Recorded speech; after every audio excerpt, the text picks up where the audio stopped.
ஐயோ, காலை இருந்துச்சு இந்த போனை பாக்குறது ஒரே செறையால இருக்கு.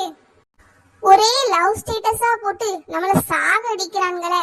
அப்படி யாரதான் லவ் பண்றாங்களோ எவ்வளவுதான் லவ் பண்றாங்கன்னு தெரியலையே. நம்மளுக்குலாம் லவ் பண்ண ஒரு ஆளு கூட கிடைக்க மாட்டேங்குது. ஆவுனா எங்க வீட்டு பாத்ரூம்ல வாளி இருக்குது, எனக்கு ஒரு காதலி இருக்குன்னு ஸ்டேட்டஸ் போடுறானுவ. இருங்கடா இருங்க, ஒரு நாள் நானும் கமிட் ஆகுறேன், லவ் ஸ்டேட்டஸா போடுறேன். சரி, ராகுல் என்ன ஸ்டேட்டஸ் போட்டிருக்கான்னு பாப்போம்.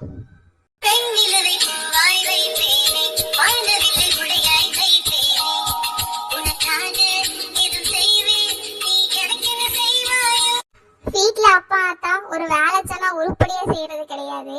இதுல உனக்காக நான் எதுவும் செய்வேன் பாட்டு வேலை. இதுக்கு ஒண்ணு உங்களுக்கு குறைச்சலே கிடையாதுப்பா.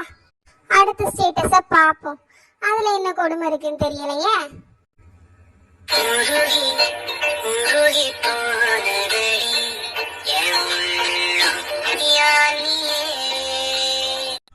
என்னது உருகி போச்சா? வலிச்சு எடுத்து ஃப்ரீசர்ல கொண்டு வை, அதெல்லாம் செட் ஆயிரும். இதுக்கு மேல இந்த ஸ்டேட்டஸ் எல்லாம் பார்த்துட்டு இருந்தோம் நம்ம கிறுக்காயிருவோம்ப்பா. நம்மளுக்குன்னு பிறந்தவா எங்க இருக்காளோ, எப்போ வருவாளோ. இருங்கடா இருங்க, எல்லாரும் என்னையா வெறுப்பேத்துறீங்க? நானும் ஒரு பொண்ணை பாக்குறேன், அவ அழகுல தோக்குறேன், அப்புறம் அவளை என்ன லவ் பண்ண வைக்கிறேன். வாய்ப்பில்ல ராஜா. ஐயோ, அதுக்குள்ள அடுத்த சோதனையா? ஐயோ, தொல்லை எல்லாத்தையும் கேட்டிருக்குமோ? சரி, சமாளிப்போம். வாங்க தங்கச்சி வாங்க, எப்ப வந்தீங்க? நீ லவ் பண்ண ஒரு பொண்ணு தட போறேன்னு சொன்னியே, அப்பவே வந்துட்டேன். ஹோ, அப்பவே வந்துட்டியா? உன் ஃப்ரெண்டு மீனாவை தான் நான் லவ் பண்ணலான்னு இருக்கேன். ஐயோ கடவுளே, மீனாவை எப்படியாவது வந்துட்டு இருந்து காப்பாத்திடுங்கப்பா. எனக்கு என்னடி குறைச்சல்? நான் நின்னாலும் அழகு, நடந்தாலும் அழகு, சிரிச்சா பேரழகு. ஐயோ, இதெல்லாம் கேட்கணுங்கிறது எனக்கு கொடுமை. சரி சரி, தள்ளி போ, நான் படுக்கணும். அடியே, அது என்ன உனக்கு டெய்லியும் படுக்கிற வேலை? இன்னைக்கும் நடிப்பை போட ஆரம்பிச்சிட்டியா? இரு அம்மாட்ட சொல்றேன். நான் உன்னை இன்னைக்கு என்ன பண்றேன்னு பாரு. அஜய், அங்க என்ன சத்தம்? சும்மா பேசிக்கிட்டு இருந்தேமா. அந்த பிள்ளையே பாவம், உடம்பு சரியில்லாம இப்பதான் ஹாஸ்பிட்டல் கூட்டு போயிட்டு வாரேன். ஓ, அப்படியே தங்கச்சி, ஊசி போட்டாச்சு போலயே.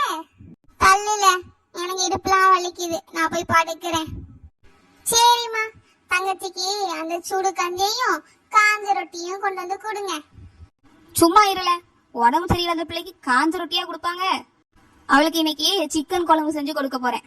என்னது, சிக்கன் குழம்பா? எனக்கு உடம்பு சரியில்லாம போகும்போது காஞ்ச ரொட்டியும் பழைய கஞ்சியும் கடுங்காப்பியும் தானே தந்தீங்க. ஏல, டாக்டர் தான் சிக்கன் மட்டன் முட்டன் அவளுக்கு நல்ல சத்தான உணவா கொடுக்க சொல்லிருக்காங்க. அது எப்படி? எனக்கு உடம்பு சரியில்லைனா மட்டும் கஞ்சி குடிக்க சொன்னாங்களா? டேய், எனக்கு என்னடா தெரியும், ஒவ்வொருத்தருக்கும் ஒவ்வொரு மாதிரி சாப்பிட சொல்லுவாங்க. நீ போய் டாக்டர்கிட்ட கேட்க வேண்டியதானே இதெல்லாம். அது எப்படி? எனக்கு உடம்பு சரியில்லைனா மட்டும் நான் கஞ்சி குடிக்கிறேன். அன்னைக்கு அவளுக்கு கடையில இருந்து பிரியாணி வாங்கி கொண்டு வந்து கொடுத்தீங்க.